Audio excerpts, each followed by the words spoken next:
Sound check. How's that sound? All right, the people in the middle like it. How about the people in the back? Jackie Davis, can you hear me okay? All right. That is Steve's mother-in-law. So if she can hear, we're okay. We're okay. Hey, it's so great to welcome you here. I'm Jeff Cabellius. I'm one of the pastors here. And I'm so glad to have a great turnout on a busy weekend, because it says something about you and our times that you would say, hey, this is important enough for me to spend some time digging deeper and learning more about what is going on. Even the fact that I'm choosing my words so carefully right now tells you that it's a fraught time, where even how we label something seems to reflect what we're thinking about it and judgments and so on. And it makes us all a little bit nervous even to ask questions. Well, one of the things that I like about Steve Biddle is, while he carries all kinds of accolades into a presentation like this, you know, he's on the faculty of Columbia, he's on the Council on Foreign Relations, has advised Generals Petraeus and McChrystal, and done so many different things along the way. Even while he brings all of that, he also brings a passion for helping others understand what's going on. And I think that's really Steve's calling, is people in positions of power and decision makers call Steve Biddle and say, hey, help me understand why this is happening. Help me understand, if this happens, how these countries might react, that kind of thing. For us, we don't have to worry so much about that, but what we do need to be able to do is join conversations from an informed perspective. One of the things that Christians can do, as well as people of all different faiths, is jump in and correct clear misstatements, but there's so many times where we can just say, well, have you considered this? And let me tell you a little bit more of my understanding of what's happening. Just gentle contributions like that can make the conversation go from just a war of words to maybe building bridges of understanding and hope and ultimately peace. So, a few quick housekeeping things. We're going to go for about 40 minutes. Steve's going to be talking and explaining things and trying to make sense of the Middle East. Then you're going to have time for about 20 minutes of questions. When it's question time, we want you to come up and use this microphone or that microphone. And I know someone's already thinking, I don't need a microphone. I can just speak loudly enough. Well, we have a wonderful congregation online. Hello, online congregation. Hope you're streaming right now, who's watching. And even they can make some contributions by essentially communicating with our tech guy, Steve Kanaki. But they're participating as well, and we want them to hear what your questions are, okay? So when it comes time for a question, just march right up, get right to that microphone so that everybody in the room and online can hear that as well. After about 20 minutes of that, we'll bring things to a close. Once again, I am so glad that you've taken the time to come, and I pray that God's Holy Spirit will open us to deeper and greater understandings of what is going on right now in the Holy Lands. Ladies and gentlemen, Dr. Stephen Biddle.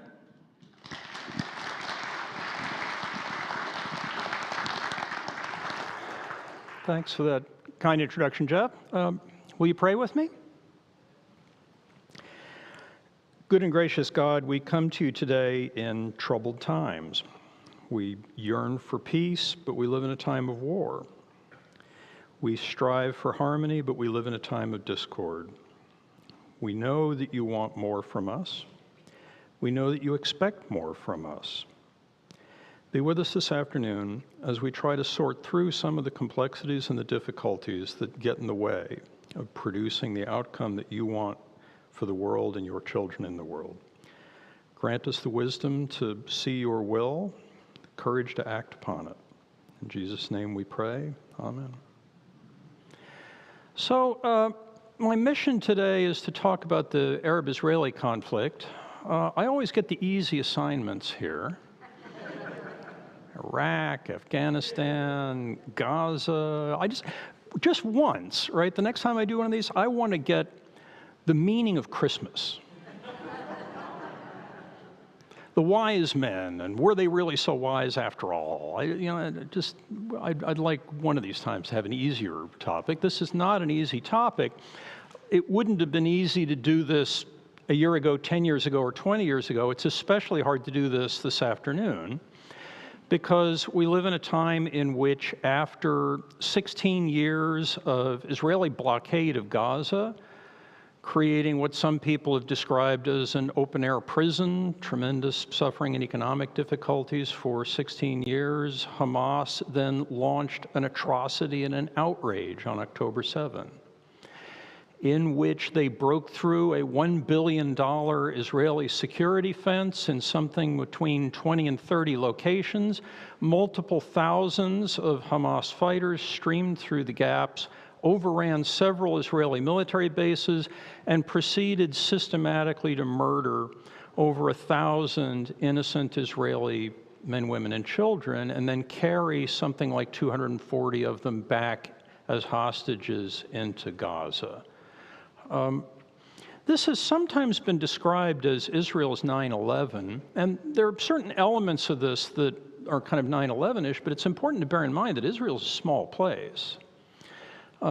2,400 Israeli fatalities in a country the size of the United States would constitute a death toll more than 15 times what we suffered on 9/11. The Israeli response to this cataclysm was then to launch a military campaign that began with airstrikes and has led to a ground invasion of Gaza that best estimates at the moment are has killed something on the order of 14,000 or more Gazan Palestinians. Gaza is a small place. If you translate 14,000 fatalities among the population of Gaza into a country the size of the United States, that would be equivalent to more than 1.5 million dead Americans.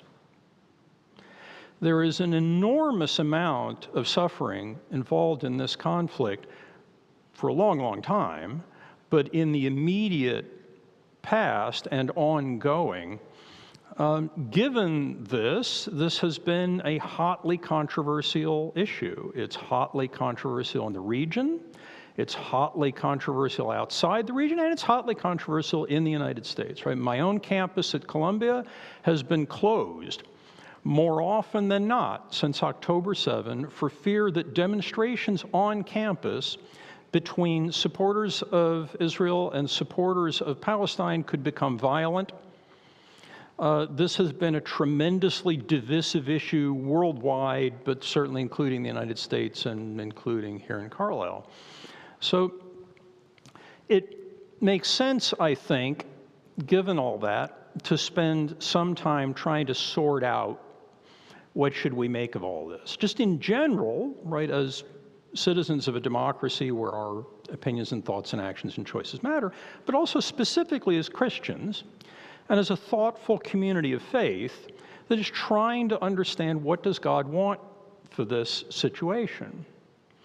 And as we do that, I'm going to spend some time talking about the particulars of what's going on, what's going to happen, pros and cons of different strategic options. But I want to spend most of the time talking about principles for making evaluations and judgments of the ethical appropriateness of what's going on in this conflict. My sense is lots of Americans are interested in particular details of what's happening, and heaven knows we'll talk more about that. We should, and we can go in whatever direction you want it to go during Q&A. But what you don't get through daily journalism is the principles that should underlie judgment. Using what set of ideas about right and wrong and just and unjust and good and evil should we go about forming opinions about the policies that the actors are employing in this conflict in general and as Christians? And as we do that, I want us to keep in mind from the get-go a couple of opportunities for sin and error. One of these is the temptation of self-righteousness, the conviction that we alone know God's will. The Apostle Paul said, "We see through a glass darkly."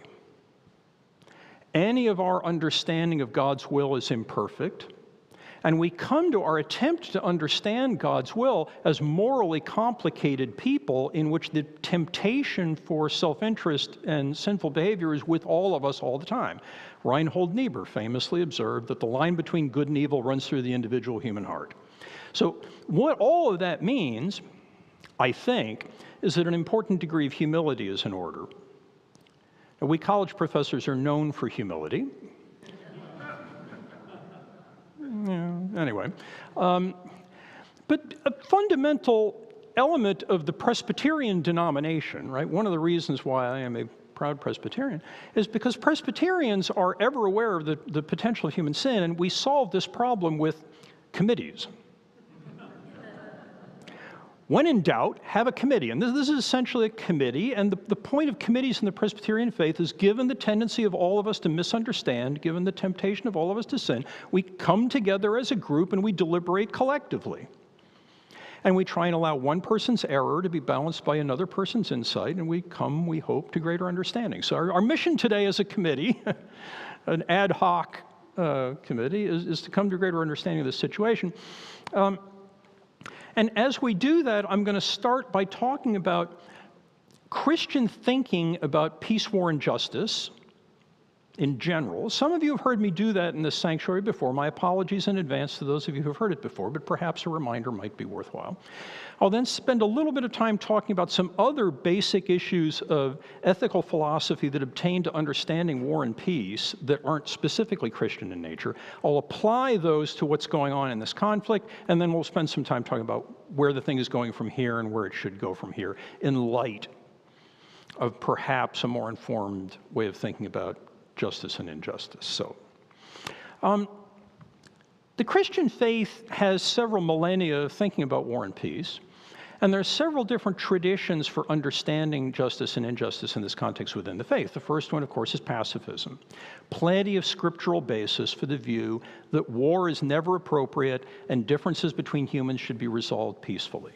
Right? In the Sermon on the Mount, Jesus instructs us to turn the other cheek. He tells us that the meek will inherit the world. He tells us that, blessed are the peacemakers. Lots of scriptural basis for a pacifistic outlook on these problems. That said, we live in a fallen world in which the coercive powers of the modern state are luridly impressive. Nazi Germany killed 6 million Jews in the Holocaust during World War II. In the face of this kind of capacity for violence, many Christians admire and respect the pacifist tradition, but believe that we live in a world that's so fallen that we need other solutions. The alternative approach, of course, is crusading. In the great trade-off between peace and justice, right? We worship a God of peace and we worship a God of justice. The two are often in tension. Pacifists emphasize peace. The crusading tradition emphasizes justice and says that God will use human beings to enforce justice through violence. Most of us today aren't crusaders by nature, but there's plenty of scriptural basis for crusading. 1 Samuel chapter 15 tells us of Saul being instructed by God to slaughter the occupants of Amalek, all the men, all the women, all the children down to infants, all of the animals.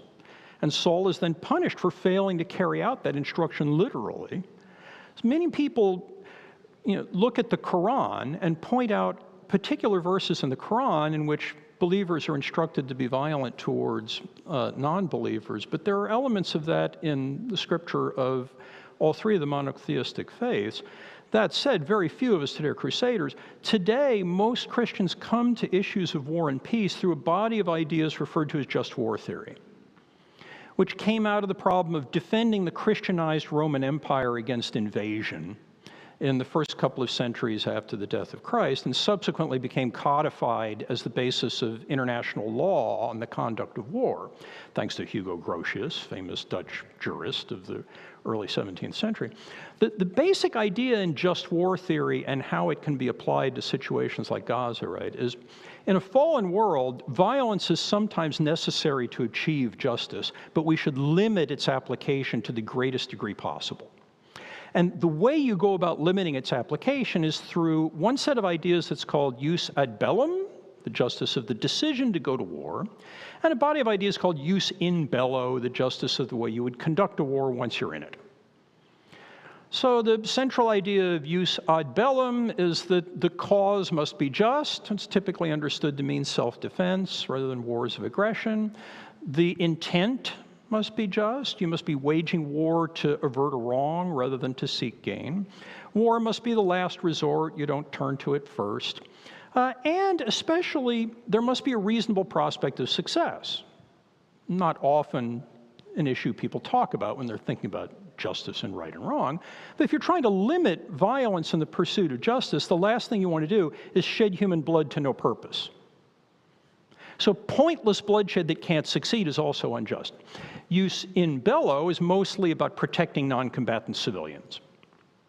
So you're not allowed to kill someone who can't kill you, right? Women and children who are not fighters, but also wounded soldiers, soldiers trying to surrender, and so on. The problem, of course, is the Prussian military philosopher Karl von Clausewitz, who is often preached from pulpits in America, tells us that war is the domain of friction, in which fear, fatigue, and the fog of war combine to make stuff happen that you don't intend. And therefore, even if you try very hard not to kill civilians, you're going to kill some anyway.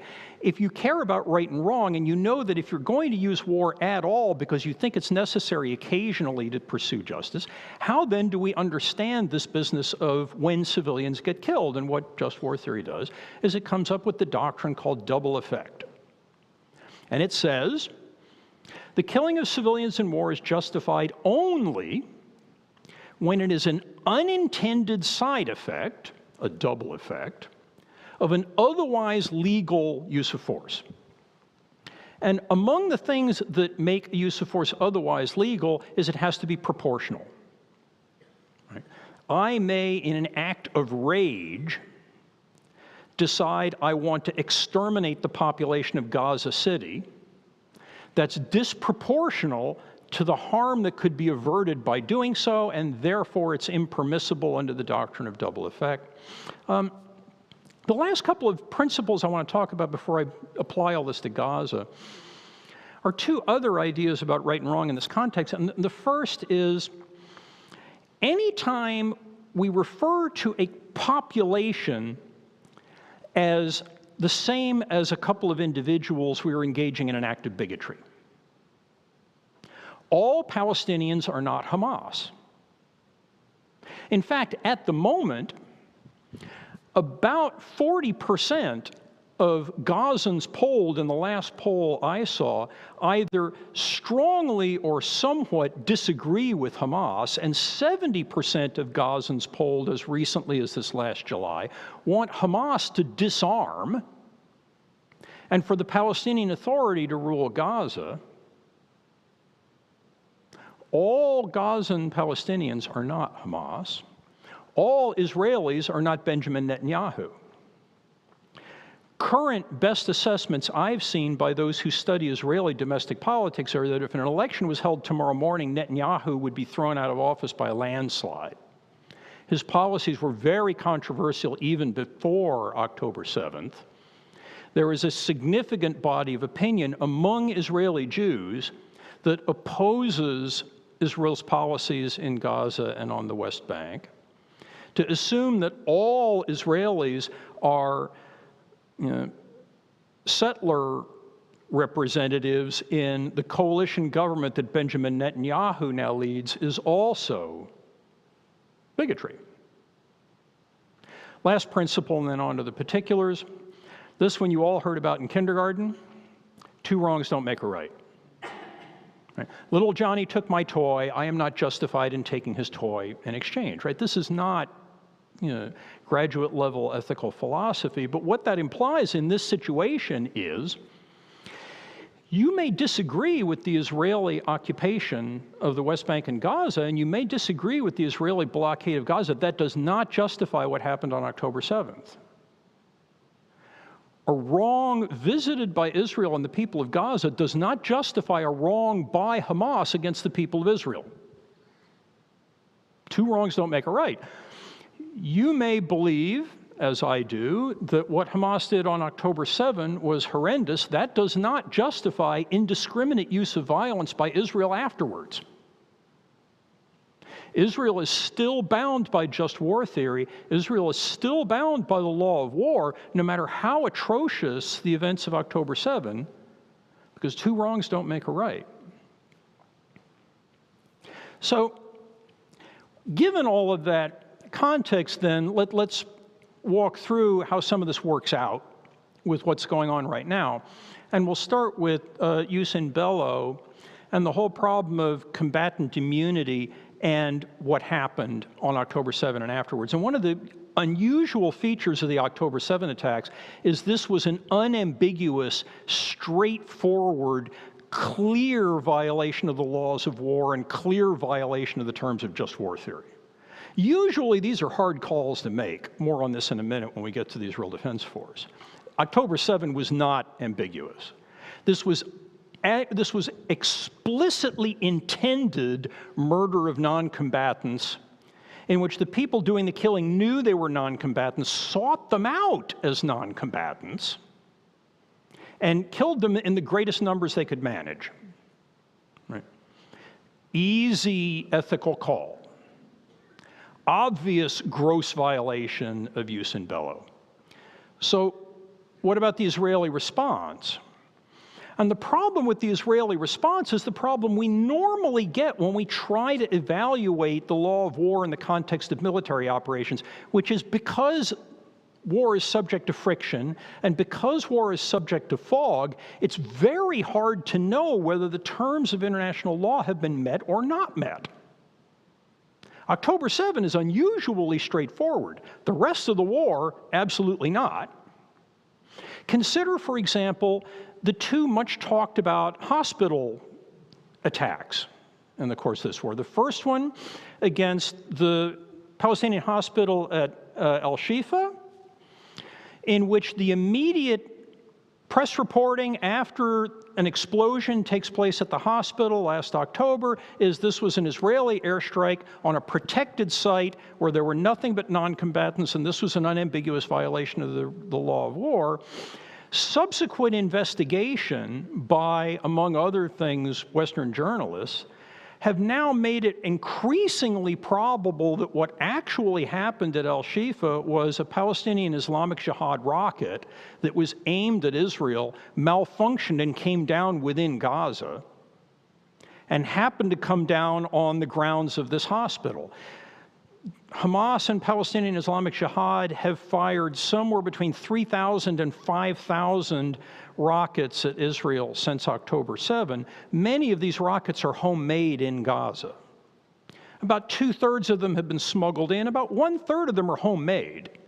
And as you might imagine with homemade rockets, their failure rate is real high, and their accuracy is real low. And if you're going to fire 5,000 of them, I guarantee you, as an analyst of military technology, at least several hundred of them are not going to go where they were supposed to go or anywhere remotely close, and it looks like one of them landed short on the grounds of the hospital, and this was probably not an Israeli law of war violation, but this took extensive investigation to determine. If you're curious in Q&A, we can talk about the forensics of that investigation. Suffice to say that it's hard to figure out, and initial reports are often wrong. The more recent hospital attack has been the attack on the Al-Ali Arab hospital, also in Gaza City, just a week or 2 weeks ago. There, Israel surrounded the hospital, cut it off from supplies, destroyed the solar panels on the roof, which eliminated all non-generator power to the facility, and then eventually launched a raid into the hospital with ground forces on the belief that Hamas had a command center, a weapons cache, and potentially hostages located in tunnels underneath the hospital. The Hamas and Palestinian Islamic Jihad, over the course of more or less a generation, have invested huge effort in building a system of tunnels, roughly 300 miles of them under Gaza. They're somewhere between 60 and 200 feet deep, and they use them for a variety of military purposes. Israel had intelligence indicating that there were tunnels under the hospital that were being used as military assets. The international law of war and just war theory says you may not strike non-combatant people or property. Hospitals are presumed to be non-combatant unless they're being used as military sites. If you put a military command post in a hospital, if you put a weapon cache in a hospital, if you put fighters in a hospital, it is no longer a protected locality. It's a legitimate military target. U.S. intelligence believes that the Israelis were right. World opinion believes powerfully that the Israelis are wrong. Initial reports were highly critical. Israel has now been inside the hospital for many days and has been searching the place, looking for evidence of the Hamas command center, weapon cache, and military installation, and have found very little. They've located a handful of rifles. They've located some ammunition. There's some indication that there may have been hostages there. There are tunnels that run under the hospital, and there are entrances to the tunnels on the northern edge of the hospital compound. But so far, it's been surprising how little evidence they've been able to find, given that they now own the place and can inspect it as necessary to produce evidence.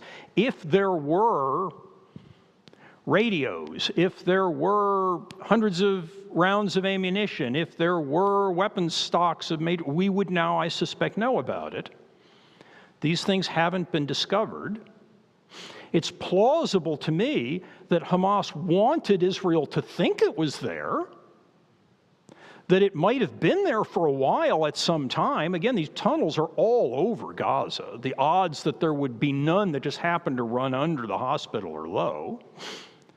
But the evidence is increasingly suggestive that at the time the Israelis besieged the facility and entered it in a raid, there probably was not significant Hamas military activity going on. The tale of two hospitals is suggestive of how complicated these distinctions are to draw in the fog of real combat. I very much doubt that the Israelis decided to besiege and raid a hospital that they knew had no Hamas there, because they knew they would be pilloried for this in the public square. Right? It would just set aside questions of what you think of the ethics of the Israeli state. It would just be stupid as a matter of political practice to announce that we are going to wage war in a hospital that we kind of know isn't a military site, right? Because you'd be found out. My guess is they just blew it. Now, who knows? Maybe in a couple of weeks, a massive weapon cache will be discovered. Again, these are very complicated issues of forensics. So far, it looks like an error. Probably not an intentional attack on civilians, probably an error, but it's difficult to tell. October 7 was unambiguous. What Israel is doing is full of ambiguity. Then you get the issue of the 14,000 casualty figure. The number is very soft, right? These numbers are coming from the Gaza Health Ministry, and to put it mildly, at the moment, data collection in Gaza is not straightforward. Communications are largely cut off. Safe travel is virtually impossible. My guess is these are kind of Kentucky windage estimates at best. Moreover, some of them at least are Hamas fighters. Hamas's fighters wear civilian clothes. They're trying hard to look like civilians. There are somewhere, it's estimated, between 20,000 and 40,000 Hamas fighters in Gaza. Now, there are 2 million people in Gaza, right? So it's a small percentage of the total. But if the Israelis are making some effort to be discriminate, some proportion of 14,000 were actually combatant fighters who were legitimate military targets. What proportion? I have no idea. I don't think any of us know. I don't think we can know for many weeks or months yet, which means we're stuck in a situation where we have to do some degree of suspense of judgment about things we can't know yet. Not permanent suspense of judgment. There will be an inquest after this war, and judgment will be appropriate and necessary. In the meantime, this is really hard to do. Now, all that said, it's very hard to give Israel the benefit of the doubt at this point. Why is that so? Well, it's because the prime minister of the country is saying things like, we are waging war against human animals. The national security minister of the Israeli state says people who support Hamas need to be eliminated. The heritage minister of the Israeli state is saying publicly that there are no non-combatant innocent civilians in Gaza. Right now, these three people are not all of Israel, but they are cabinet-level officials of the Israeli government that's making the decision about how are they going to use force. Now, if I were advising Benjamin Netanyahu, my advice would be, Bibi, knock that stuff off. It's an ethical atrocity to be dehumanizing 2 million people, many of whom don't even support the people who attacked you on October 7, right? So let's hold ourselves to a higher ethical standard. B, politically, right? What you're doing is causing massive fractions of the world's population to judge all of Israel in light of ways you're mouthing off in public about. And by the way, get your ministers to stop mouthing off too. Maybe what they're doing is reflective of the way the IDF is carrying out military operations in Gaza. Maybe not. But it would be a lot easier to give them the benefit of the doubt until we know if they weren't saying things like this, which are suggestive of a jus ad bellum error of waging war not in self-defense but out of vengeance. Vengeance and revenge are not legitimate reasons for waging a war. They're understandable human emotional responses to a situation. They are not permissible reasons to wage a war. And that brings us to the last of these just war theory issues I want to talk about in the context of Gaza, which is reasonable prospect of success. There are plenty of people who believe that it's unethical to study war. If you accept the just war tradition in Christian theology and international law, it's necessary to study war because wars that lead to pointless bloodshed and failure are unethical wars, and the only way to avert that is to study their conduct in ways that establish that there's some reasonable chance that the bloodletting can lead to some better outcome, some righting of a wrong or not. So what about reasonable prospect of success, and what the heck are either of these two parties trying to accomplish with this? Now, to say that what Hamas did on October 7 is unjust and an atrocity is not to say that it didn't have a purpose. So what were they trying to accomplish? Well, of course, we don't know because we haven't done a Vulcan mind meld on Ismail Haniyeh, right? So we're sort of guessing. What they have said is that they launched this attack in response to a variety of Israeli provocations on the Temple Mount, the site of the old Second Temple in the people of Israel, and the site where Muslims believe that Muhammad ascended into heaven. Hamas has said it's upset about those. Hamas has said it wants to get the release of some number of Palestinian prisoners in Israeli prisons. Israel is believed to hold somewhere between 5,000 and 10,000 Palestinian prisoners at the moment in Israeli jails. 40% of Palestinian adult males have spent time in an Israeli prison. Right? The rules in the occupied territories make it an imprisonable offense to hold a demonstration against the occupation, to wave a Palestinian flag, to organize opposition to. There are a lot of things that can get you arrested in the occupied territories, and hence there are a lot of prisoners who have been arrested, and a lot of people who have been prisoners are now released. So part of what Hamas says it was doing on October 7 was trying to get the release of some number of these prisoners. Most academics who study the region and the conflict believe that the primary reason for this attack, and particularly the reason why it happened on October 7th, right? It's important to bear in mind, those who want a ceasefire, and we all do at some level, there was a ceasefire before October 7th, right? The last Israeli military action on any major scale in Gaza was 2018, right? So there was a ceasefire. Hamas violated the ceasefire. Why did they do it now? Why not a year ago? Why not a year from now?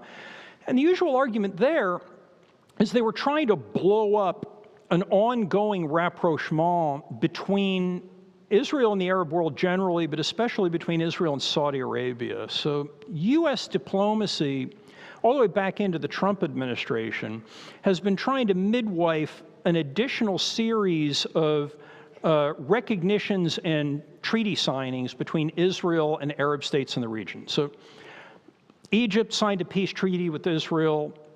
Jordan has signed a peace treaty with Israel. These were all, over a decade ago. In what are called the Abraham Accords in 2020, the UAE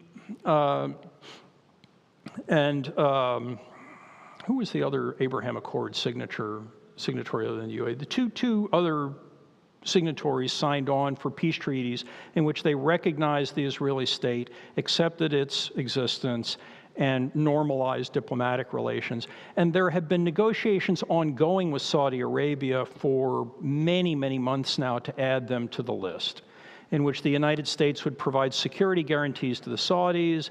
We would allow a civilian nuclear enrichment program in Saudi Arabia. In exchange, the Saudis would recognize Israel's right to exist, would normalize relations and exchange ambassadors, and would join the group of Arab states that have made peace with Israel. The general belief about where that negotiation was going is there were going to be no explicit guarantees of the future of Palestine in the process. That this was going to be essentially a bilateral deal between Saudi Arabia and Israel, with the U.S. acting as interlocutor and the Palestinians written out of the process. Palestinians believed that if this movement continues, and one by one, the Arab states that they have expected to be protectors instead sign bilateral peace agreements with the Israelis, they'll be left as the last one standing when the music stops, with no one to protect them, no one to defend their interests, no one willing to employ leverage on their behalf. And therefore, if this process goes forward, and especially with Saudi Arabia, right, a state of profound importance in the Arab and Islamic world, the consequences politically for Palestine would be negative. So the argument goes, the belief is that Hamas attacked on October 7 with the hope that they would goad the Israelis into a counter-reaction that would be lurid enough that Arab publics would rise up in the street and would prevent any further normalization of relations, and especially the normalization process with Saudi Arabia would be destroyed. That has pretty much happened. The deal between Israel and Saudi Arabia is now in the deep freeze. It's very unlikely to move forward. So in that sense, Hamas probably accomplished part of what they were trying to accomplish in however unethical a way on October 7. It's also generally believed, however, that they didn't know just how lethal this attack was going to be. Everybody apparently was surprised. The Israelis were surprised. But apparently so was the Hamas leadership.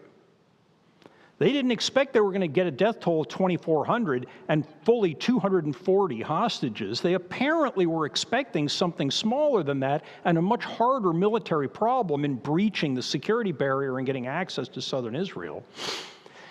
What the magnitude of that attack has done is to create an Israeli response that is so large and so forceful that there's some chance that their government will be toppled, and that probably wasn't part of the program for them when they decided that they were going to launch this attack. So probably what Hamas was trying to accomplish, was there a reasonable prospect of success or not, if that aspect of jus ad bellum is going to be satisfied here. Probably what they were trying to accomplish is the destruction of a political normalization, which they did, but they were probably not trying to accomplish the toppling of their own regime, which they may yet get. And so it's not clear that the strategic decision-making process for Hamas was sound or unsound. What about Israel's strategic problem and the choices they've made since October 7?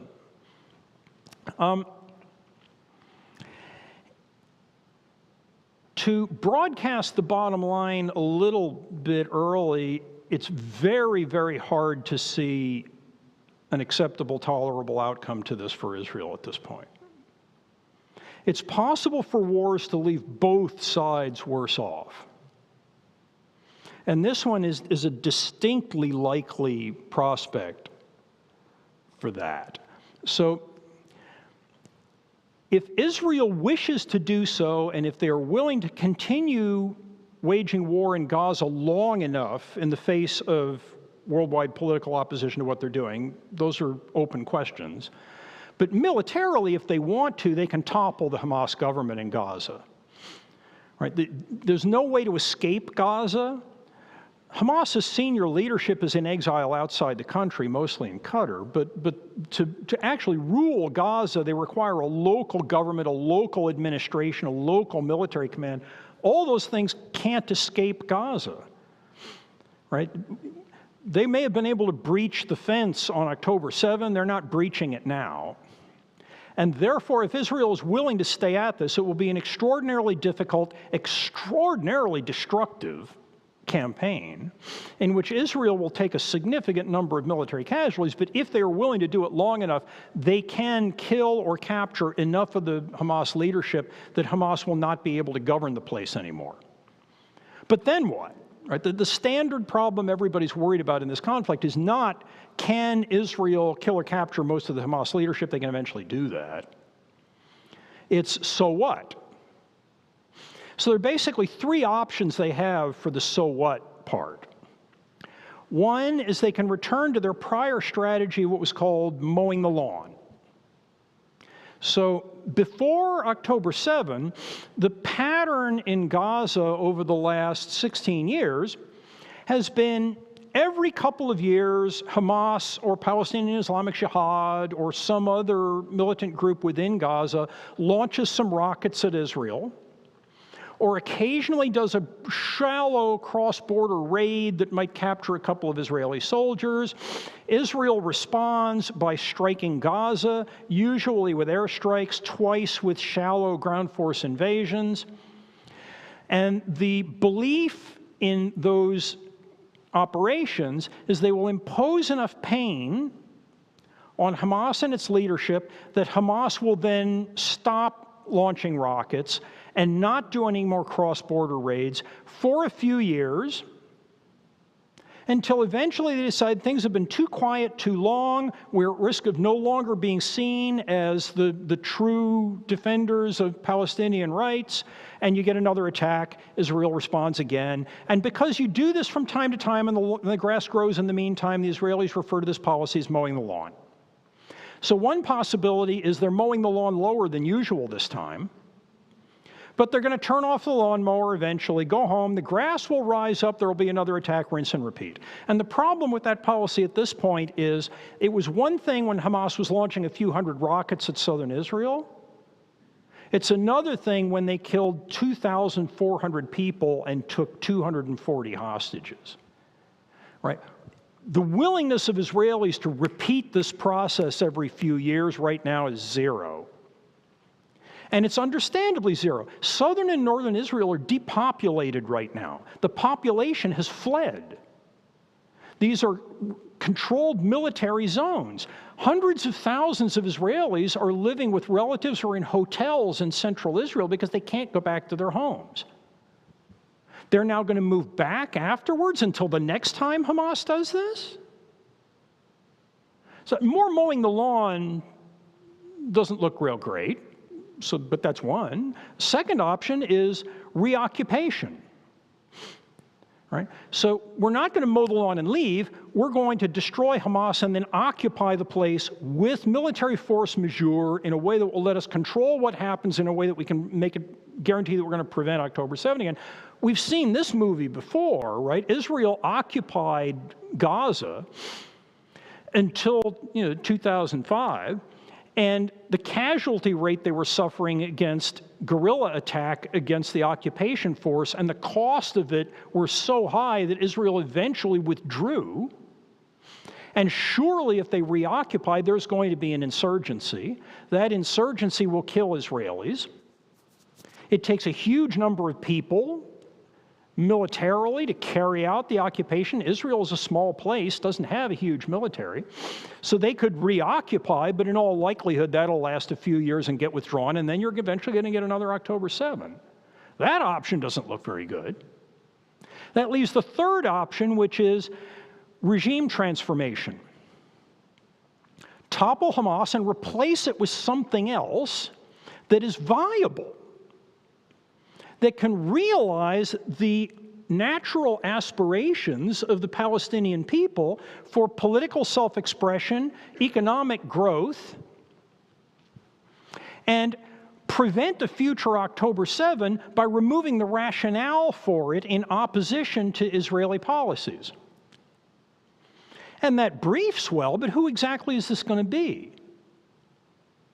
The usual assumption at the moment is it will be the Palestinian Authority, right? So, after the Oslo Accords in 1993, the Palestinians were granted limited self-governance authority in the West Bank and in Gaza. The West Bank is run by the Palestinian Authority, largely under the control of Fatah, the political opposition to Hamas. So the argument is, let's let the Palestinian Authority run Gaza and we'll bring back Fatah. And the usual counter to that is if the Palestinian Authority rides into Gaza on the backs of Israeli tanks, they will be seen as an unjust puppet of the oppressor, and this will fail. So if it's not the PA, who's it going to be? Is it going to be a UN protectorate? We'll install a government that's not the Palestinian Authority, but that is run by the UN. The trouble is Israel may topple the Hamas government, but they're not going to kill every last Hamas fighter. How do you know who they are? They look like civilians, right? So there will be surviving Hamas militants who will then wage an insurgency against a UN protectorate government. So there's going to have to be a military force to defend the protectorate. And who's that going to be? Not going to be Americans. We won't agree to do it. It's not going to be the Arab governments because of the death toll of the Israeli airstrike and ground campaign. They've all said, we're not willing to do it. It would have to be Israelis. Right? So if you're going to get a tolerable outcome to this, the Israelis are going to have to wage a counterinsurgency in Gaza with their own military forces on a government they create, and they're going to have to do right by Gazans in the process to the point where the Gazan population that dislikes Hamas sides with the new government voluntarily because they think it's a better choice. There are plenty of people in the U.S. academic world who think counterinsurgency is impossible and can never succeed. I'm not one of them. I think counterinsurgency can work. We can talk about that too in Q&A if you want. But it's slow and it's expensive. Now, for the U.S., slow and expensive meant we stopped doing it because we thought the cost exceeded what the stake was worth to us in Afghanistan. This is an existential war for Israel.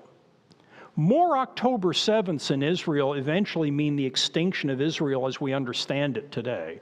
Maybe they'll be willing to pay this price. But there aren't a lot of good-looking options here. My own view is that's probably the least bad of the three. But it's hard.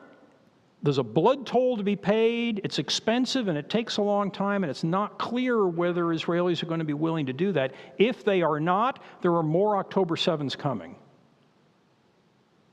And what that means for the future of Israel looking forward is not pretty. The survival of Israel under those conditions would require an Israeli state that's radically different than anything we've understood from the state of Israel since its foundation in 1948, and I don't think Israelis want that. So these talks with me often end on these uplifting, optimistic notes, and so this one does too. But I'd be happy to take questions that lead to a more optimistic set of answers.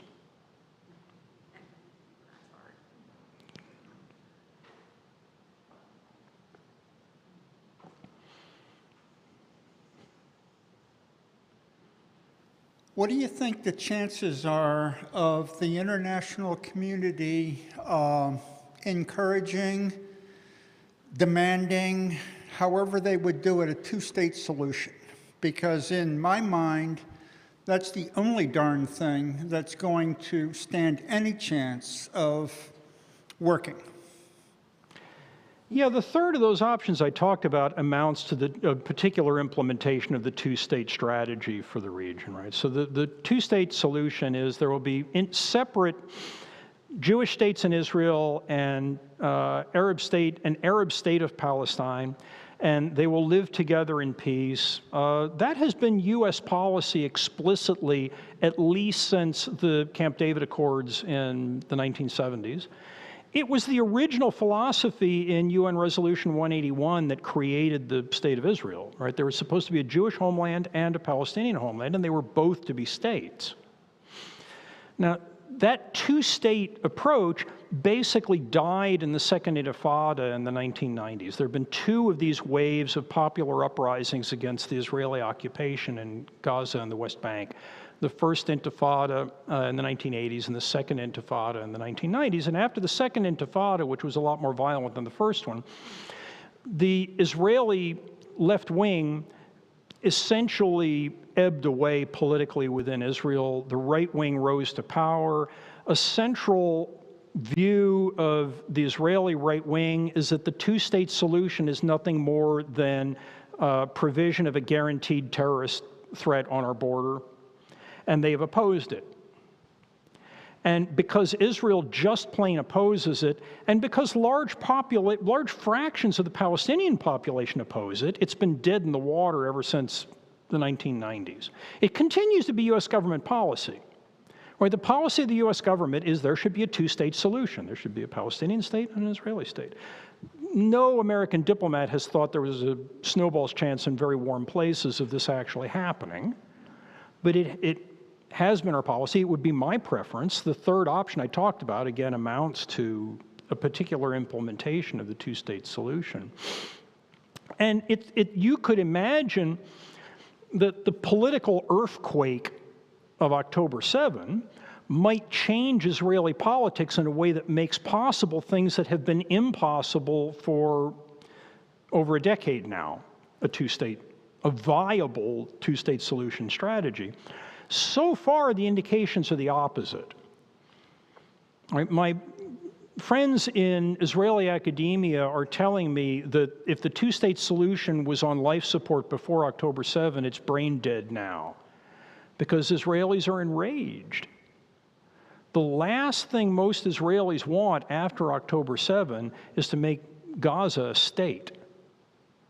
And in all likelihood, part of Hamas's motivation in the October 7 attacks was to help put the last nail in that coffin, right? Hamas does not want a two-state solution. Hamas's stated political preference is that there be a one-state solution run by Hamas, and that the state of Israel end. So ironically, at the moment, Netanyahu wants a one-state solution in which Netanyahu is in charge. Hamas wants a one-state solution in which Hamas is in charge. And so far, their interaction has made it less likely rather than more, at least in the near term, that a two-state solution will arise, because the kind of centrist, moderate policies that would be required to create it have now been rendered radically unattractive to both Israelis and Palestinians. the once upon a time peace movement middle in Israel was deeply undermined by the time of October 7 and has been more undermined since. Same view in Palestine is probably radically challenged now. I'm hopeful that eventually it will become viable, but it's an immensely heavy lift, both politically and militarily and economically in Israel right now. I think it's the right solution. The likelihood that we'll get it, not as great as I would like. Yeah. I have a question.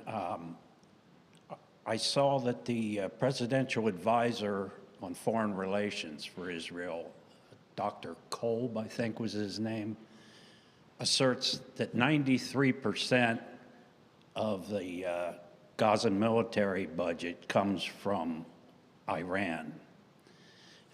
You mentioned possibly October 7th could have been attributed to the Abraham Accords and Israel reaching out to more Arab neighbors. A lot of Arab neighbors do not care for Iran. What role do you see Iran playing in Gaza's future and potentially muddying the waters? Thank you.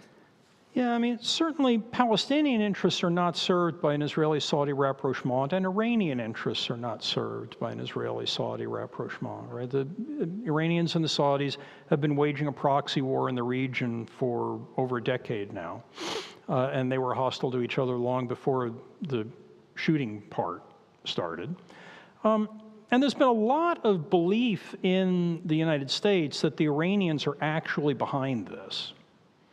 And at some level, that's plausible, right? Because I mean, you may or may not buy the 93% number. Personally, I think that's a bit high.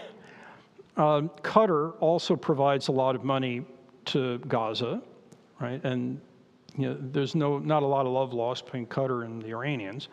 But certainly the Iranians provided most of the weapons. The Iranians have been providing, advising, and pay for Hamas fighters. And Iran clearly views Hamas as an important cat's paw, an important proxy in Gaza, as they view Hezbollah as an important proxy and cat's paw in Israel's north. All that said, I think it's very unlikely that Iran either instigated this or wanted this. In fact, there have been recent statements by the government in Tehran towards its ally Hezbollah, telling them to stay the heck out of this fight. Why would they do this, right? Why would Iran, on the one hand, be funding Hamas, and on the other hand, not be happy with the October 7 attacks, notwithstanding public statements, but what they actually prefer? And the reason has to do with the fundamental problem of the legitimacy challenge of the Iranian state. So, the Iranian theocracy came into office with the fall of the Shah as usurpers. There was no election held. They toppled the Shah in a rebellion and then took over. All governments that take over in a rebellion have a serious problem of how do we establish the legitimacy of the rule that we just gained at the muzzle of a gun. States respond to this legitimacy challenge in different ways as a function of their circumstances. The way Iran has responded to this legitimacy challenge is ever since the fall of the Shah, they've justified the legitimacy of their regime as opposition to hated outsiders. That would be partly like, you know, us, we of the great Satan persuasion in the United States, but also the Zionists in Israel. So the Iranians have argued, you know, since the Shah fell in the 1970s, that Iranian people, you should put up with a government that's producing lousy economic growth and that restricts the clothing that women are allowed to wear and that limits, not in a totalitarian degree, but nonetheless limits the opportunities for free political expression, because if you don't, the hated Israelis and the hated Americans will conquer you. And we are the resistance against this Western and Zionist imperialism. Now, if that's the way you're staying in office, you need an ongoing conflict. They don't want peace. Because if the conflict goes away, now they're responsible for actually producing economic growth. Now they're responsible for actually producing, freedom of political expression. Now they're responsible for a lot of domestic services that they're probably going to have a very hard time providing. They don't, teach sewer maintenance in the madrasa, right? So this is not a government that's specialized in service delivery, so they don't want peace, but they also don't want a war that topples their government. The government in Tehran has seen what happened to Saddam Hussein. The government in Tehran has seen what happened to the Taliban. The government in Tehran has seen what happened to Muammar Gaddafi in Libya, right? They know that if you inspire the West to topple your regime militarily, they can do it. The result will often be ugly and horrible for everybody involved, right? Regime change usually leads to turmoil and chaos and bad things, but it looks like bad from the perspective of the regime that's being toppled as well as the regime that's doing the toppling, and they don't want to be toppled. And they believe they could be. So what they want is they want a low simmer. What Iran wants vis-a-vis Israel and the United States is not peace, but also not war. They want ongoing, chronic, low-level conflict. Because that isn't enough to justify the Americans to march on Tehran or the Israelis to bomb their cities and nuclear weapons facilities. But it is enough to persuade the population to accept the standard of living that they're going to get from our government. And that looks like stability, and that's what they're after. What they got on October 7 created a serious danger of a region-wide war that could eventually have threatened their regime. If the population in the streets in Tehran had risen up and said, you need to do something about this. This Israeli outrage is unacceptable. It's not good enough to stand on the sidelines and issue communiques. What are you going to do about it? And if the result had been Hezbollah had been ordered to come into the war on a large scale, or Iranian allies in Syria had been ordered to cross into the Golan Heights on a large scale, or, right, if they had been chain-ganged by Hamas on October 7 into an escalation that creates a region-wide war, now you're not at a low simmer anymore. Now the pot's boiling over in a way that could be the end of your regime. And I think all the evidence suggests that the Iranians are not benign here. They're not being helpful here. But they probably did not want 2,400 dead Israeli civilians and 240 innocent hostages. Because that creates an escalation that can easily get out of everybody's control, including theirs. And that's not good for them. The problem with proxies is they often do things you don't want them to do. Happens with our proxies, happens with their proxies.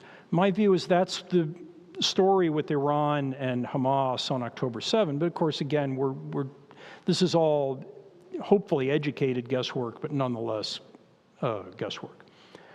Yes?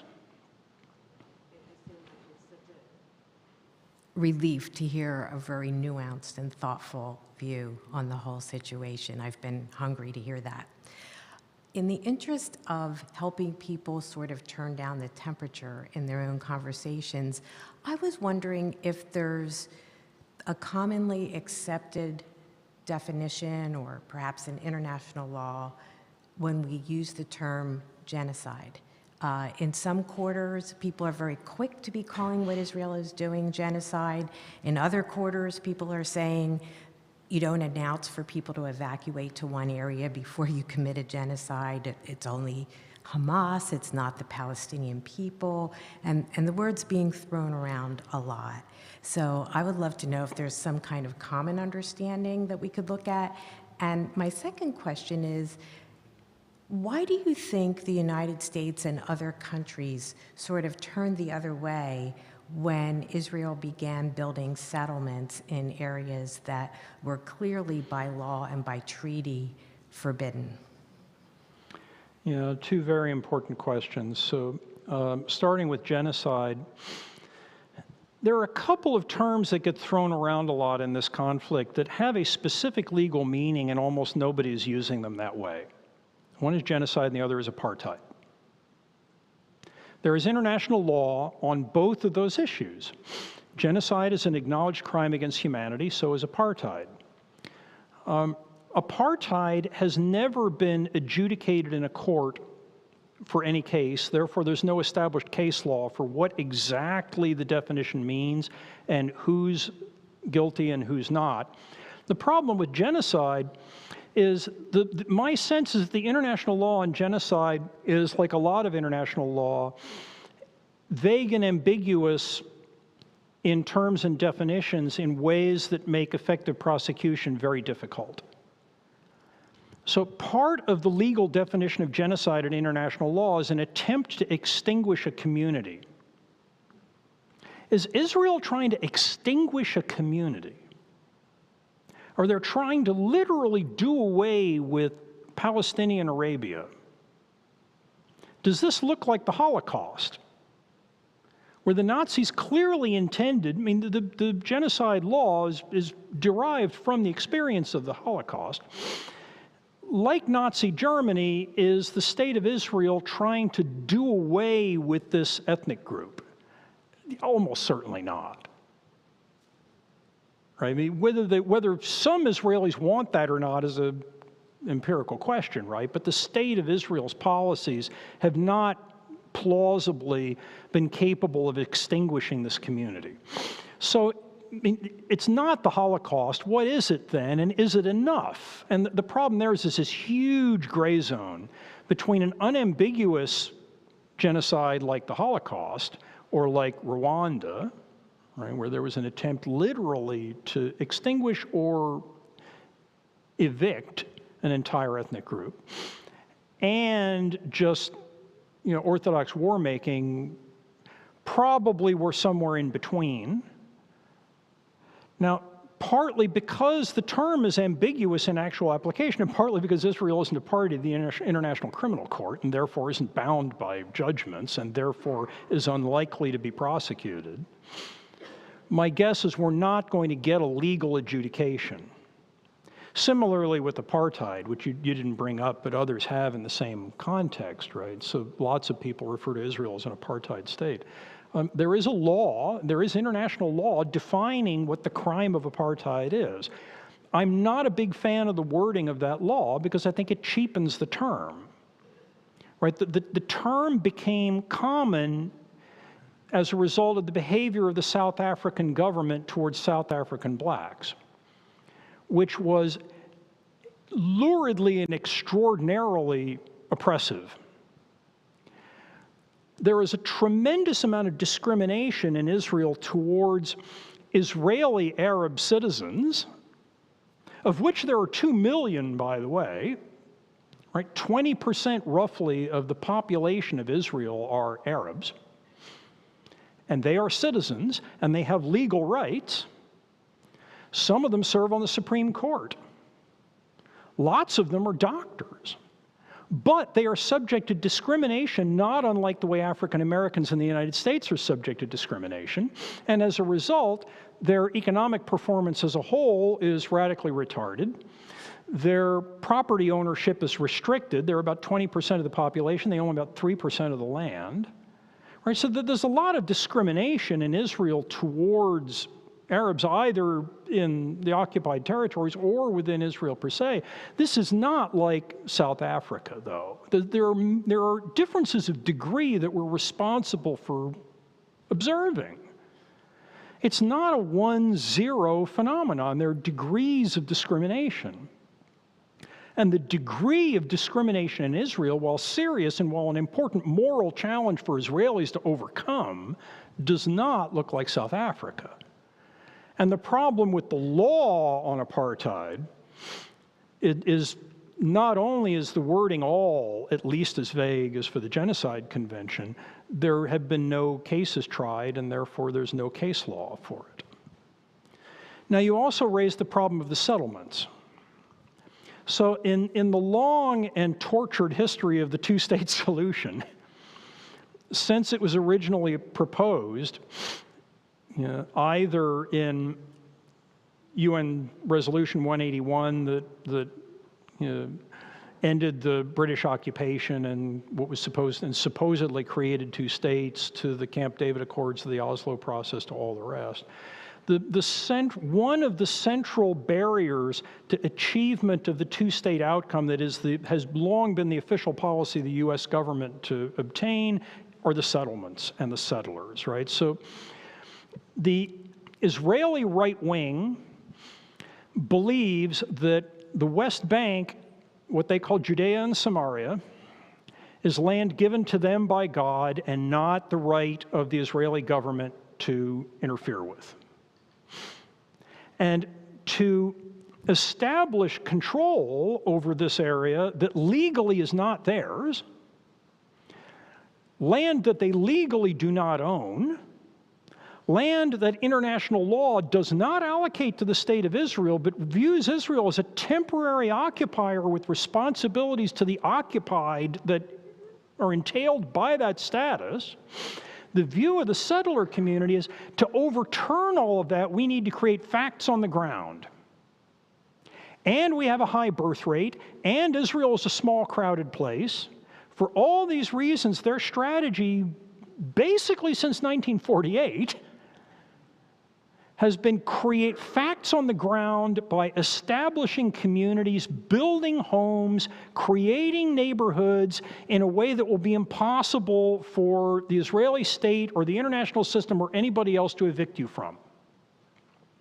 Once you've raised a family there, once you've had a couple of generations who view this as home, once you've got people who've never lived anywhere else, how is some government going to sail in and say, you need to leave?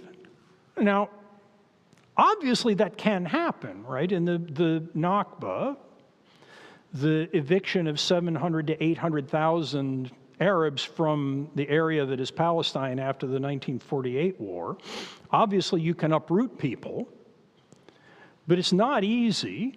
And the view of the settler community is it's probably not going to happen by an Israeli government that in part needs our votes. So as we in the United States have observed, political minorities can control governmental outcomes depending on the leverage they have within a party or a coalition. And the settler movement within Israel has enough leverage within the right-wing subcomponent of Israeli politics that they can make it politically impossible for a prime minister to shut down settlement activity by threatening to withdraw from coalitions and generate turnout and mobilize voters against their party. So we have an unambiguously illegal activity in settlement expansion on the West Bank, right? This is just flat out against international law. It's flat out against anybody else's sense of justice, right? This isn't unoccupied land that they're just building apartment blocks on. This is people's homes, right? Palestinians are evicted from the land to enable settlement construction, and U.S. governments ever since the 1970s have been trying to shut this down, and we can't generate enough leverage to do it. Because the right half of Israeli domestic politics is unwilling to take the ire of the settlement community by enforcing these kinds of strictures and closing down settlement activity. And the result is it just expands and expands and expands. There are now 500,000 settlers in the West Bank. That's 500,000 people.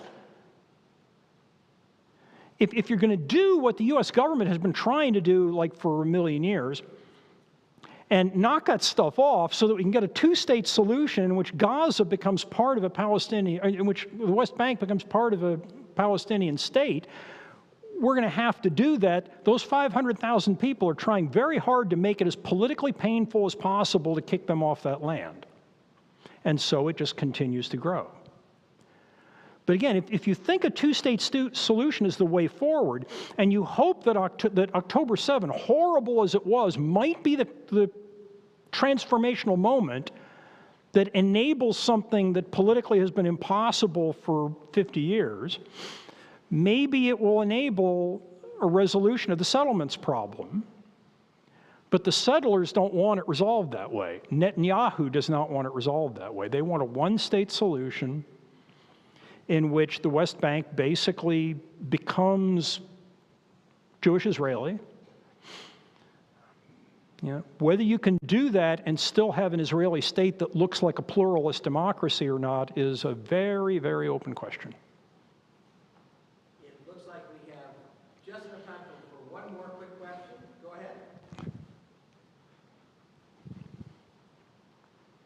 ahead. Actually, quick was going to be kind of difficult, but I want to make an observation. We go back to the Jus in Bellum, and you talked about the Israeli attack on the hospital complex, which was also thought to be a command complex. And I would like to push back on that a little bit, because if we take a look at Israeli actions on the objective, taking out the hospital's power supply could be tactically necessary if you're going into it. So that is, it might be something that would be necessary within within taking the complex.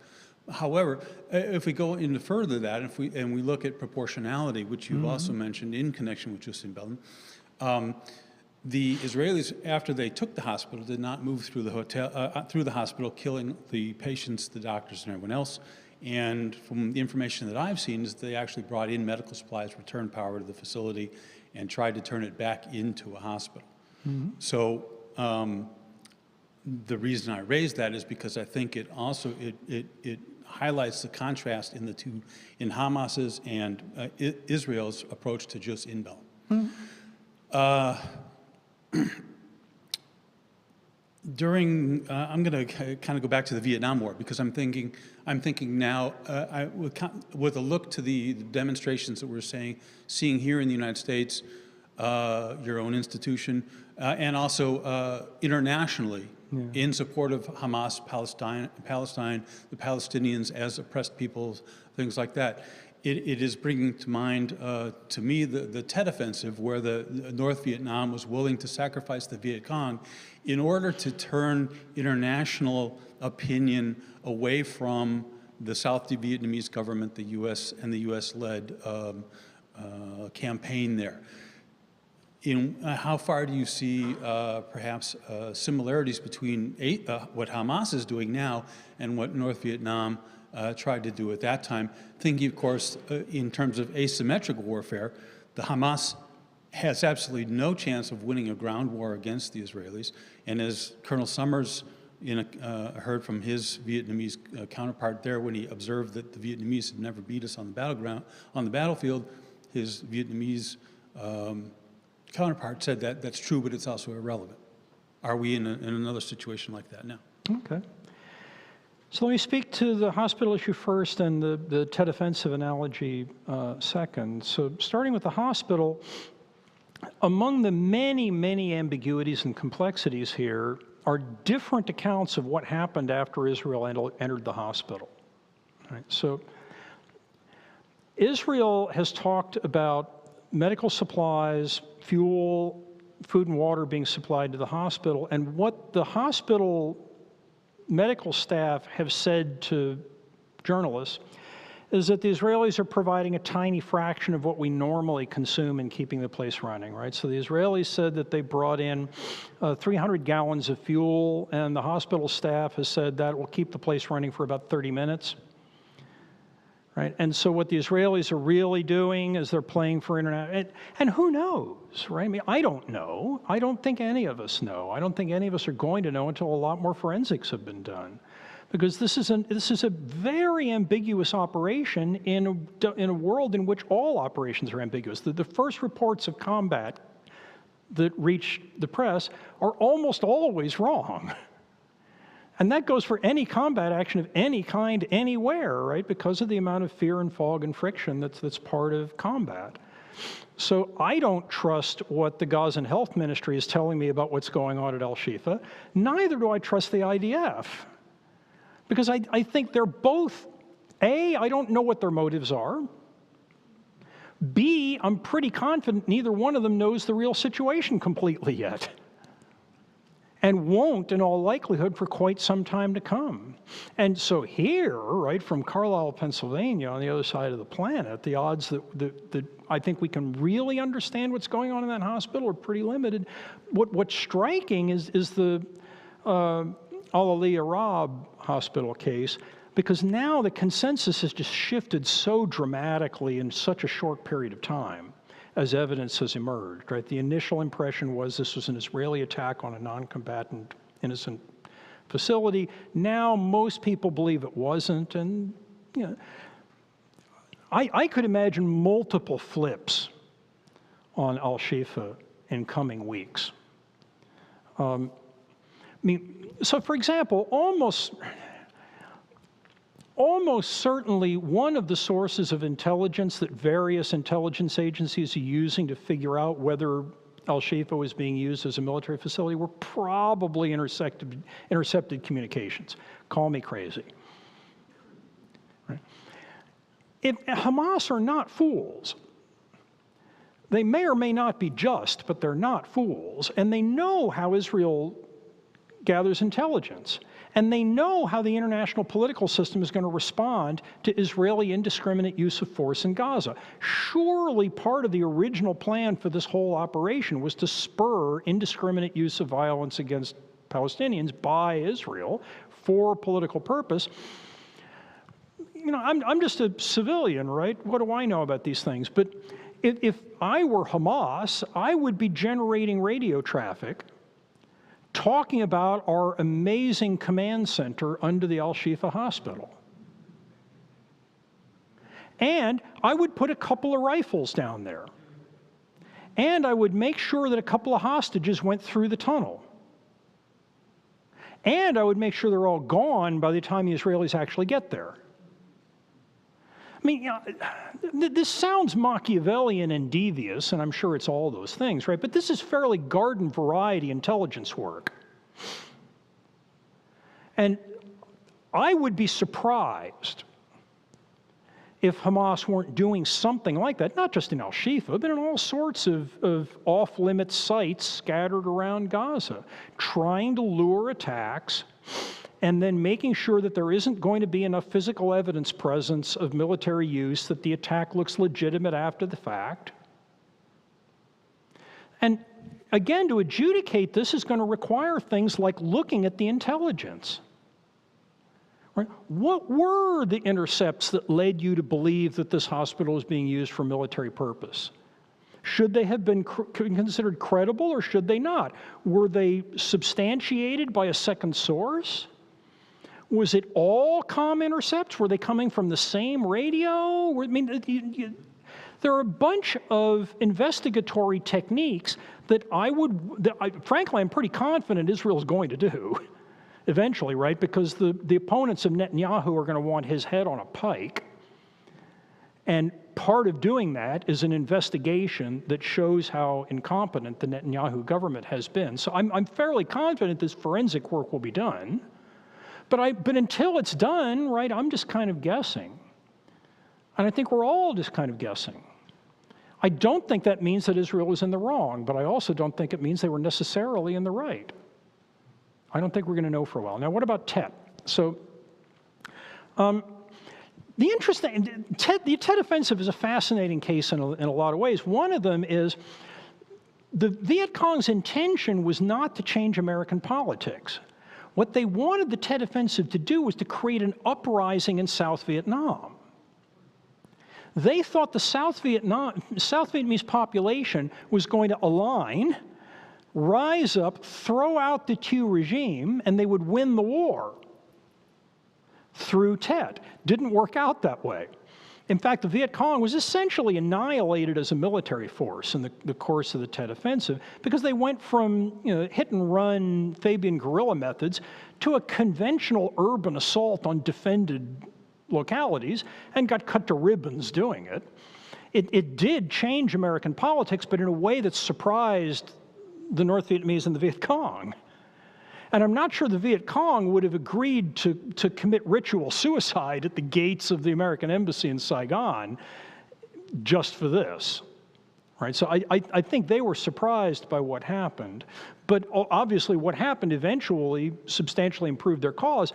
The way it improved their cause is by persuading Americans that the cost wasn't worth the stake, and so we voluntarily left. Right? The consequence of that political impact in the continental United States was the U.S. withdrew its forces. And now they had a military problem they thought they could solve, and eventually they did. Gaza's a different problem, right? So, there's no Israeli occupation in Gaza on October 6th. There's an Israeli barrier around Gaza, but there's no occupation force to be withdrawn if you can just persuade Israelis that the stake isn't worth the price. And because in Vietnam you had an outside power with a limited stake propping up a puppet government that couldn't function by itself. So if the Viet Cong could get the Americans out, the puppet would eventually fall and they'd succeed. In Gaza, this is an existential stake for the Israelis. It wasn't for the U.S. and Vietnam. We could decide it's not worth it, we're out of here. Israel isn't just going to decide it's not worth it, we're out of here to where exactly? Right? I mean, for Israelis, the stakes here are way higher than they were for the U.S. and Vietnam, or the U.S. in Iraq, or the U.S. in Afghanistan, for that matter. So again, I think Hamas wanted a disproportionate response. I'm not sure they wanted one this disproportionate. Right? I think they got more than they were bargaining for. They may still ultimately destroy Israel with this. A decade out, 2 decades out. But just as the Viet Cong didn't anticipate the way Tet was going to play out, I doubt very much that Hamas anticipated the way post-October 7 military operations were going to play out. We are about at the time where Dr. Biddle needs to leave to catch a train to go back to his teaching post in New York City. But we have enough time to give him a big round of applause for thank you for coming. Thanks for having me.